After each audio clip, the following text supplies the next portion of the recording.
All right, I'm sitting here. It's the 16th of January, 2026. We've had a nice little break. We've been back for a couple of weeks now.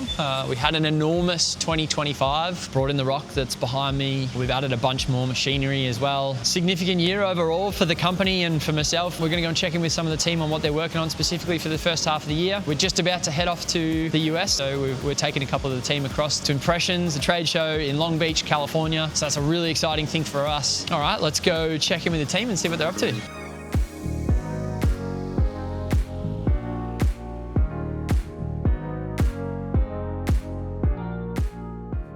So over here with John. John is our production manager here at the Colour Cartel. John and I are taking off to Long Beach, California to go to Impressions trade show. Impressions is basically the textile printing trade show for the Western world. We go there to check out things like products, new machinery, conferences and stuff we go to. We're presenting and doing an automation in printing Q&A with Brad from Hoops. And John specifically is going to the trade show. He's then going to go to Logo Daddy in St. Louis, Missouri. Just to see how they do production, their workflows, how they work with their ink mixing systems, and they're across DTF, screen print and embroidery as well. So pretty established shop, similar to what we do, but just on a larger scale. Correct. So massive opportunity for John to go over there and see, how they operate. We can then bring that back to our operation. And John is the one here who implements a lot of that. Like, what are some of the things that you've been working on, coming into this year? So more just trying to get a better workflow, doing our final QC checks, making sure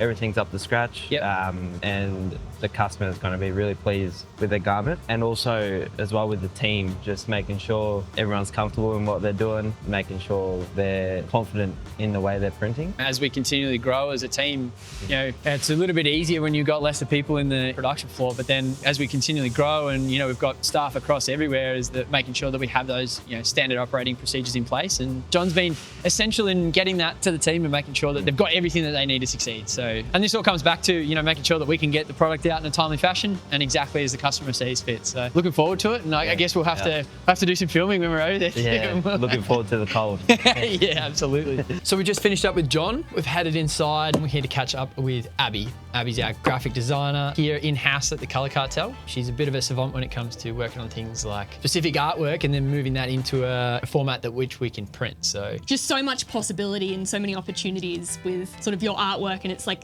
that I like to unlock that potential for the logo for the customer's artwork. Yeah. It's just like you see a little thing on screen, go, oh yeah, that's a cool little logo, but then just making it come to life on this apparel is just really cool. Yeah, exactly right. And so as far as a process based, how do you work in terms of your process of starting from a concept to getting through to that artwork? It's different for everybody, I guess. It's a very sort of case-by-case basis, but I like to start off with just getting ideas on the board, talking to the customer, talking to the client, getting an idea for not only what ideas they have and what I have, but what they like. I guess normal artist procedure, get your concepts, get your mood boards, start on sketches and go from there, really. But it's really just down to that idea and the style and the direction and working with the customer to sort of lock that in and get to that stage. Looking ahead and going, am I wanting this artwork digital printed? I'm wanting this artwork screen printed. And then at that stage, I can specifically make the artwork to suit those particular methods instead of reversing it, which can be a little bit tricky sometimes when you get an existing design and then you're having to suit it to these methods. Totally. Yeah, exactly right. That's probably the coolest part having Abby on board, is that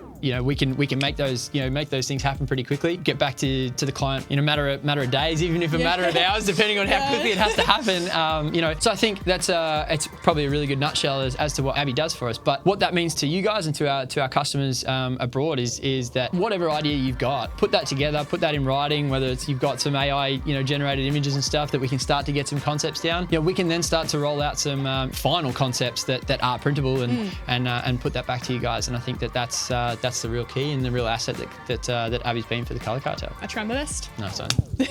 All right, we've now caught up with Lockie. Lachlan here is our National Operations Manager. It's a new role for Lachlan for 2026. Lockie, give us a bit of rundown on what you do day in. Yeah, great. So essentially once a job goes into our proofing and production queue, I'm in charge of overseeing everything from the artwork design up until the final shipment out to the customer. This includes everything from the processes that our team follow downstairs, how things are pressed, how they're folded, how they're packed, all the way up to our 3PL and drop shipping for shipping direct to end customers. Lockie's been instrumental in implementing some quality control checks as well along the way. Something that we've added this year is with all of the jobs that we do, there's so many different elements and intricacies that, you know, a lot of the time it's different from one job to the next. So Lachlan's been instrumental in making sure that we have certain checkpoints along the way that we can adhere to, and as our team continues to grow, we can have that flow on down. What's some of the growth factors and things that we've seen over the past few years, and what are the things that we're doing now to continue to grow that area? Yeah, great question. Well, look,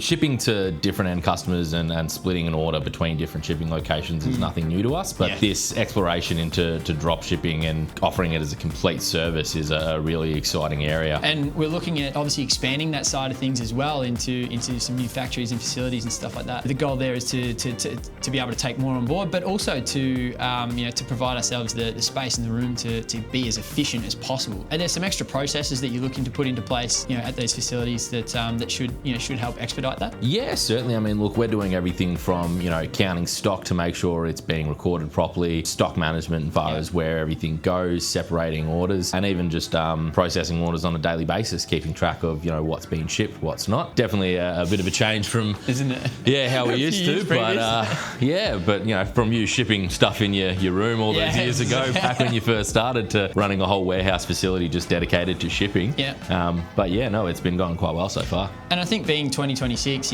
automation, AI, it's all that anybody ever talks about now and that kind of stuff. And I think just being on the front foot with that kind of thing and utilising the technology that's now available to us. Lockie here this is his game. It's very much, as you said before, from as soon as the proof is approved, go straight to that production. He's essentially overseeing that entire process right the way through. And I think going back to our values, the communication and the quality is really what he's in charge of. So look to Lockie if you have any further questions in terms of the drop shipping and that lead time and all that kind of thing. But looking forward to a massive 2026, mate. And, it's going to be great. Let's do it. All right, so a recap from last year, a little bit of a check-in with the team heading into 2026 and what we've got planned. We're just about to jump on a plane to go to the US, so check out the socials. We're going to be posting a whole bunch whilst we're over there. We're going to film a bunch as much as we can. I've got to be as disciplined as I can to get on the camera and making sure that we're catching a lot of the cool stuff that happens. When we get back, we're going to do another video, a bit of a recap on what we found, what we saw, along with some of the footage that we took over there. So make sure you like and subscribe to this video. Thanks again for everything from last year. Looking forward to 2026, and we'll see you in the next one.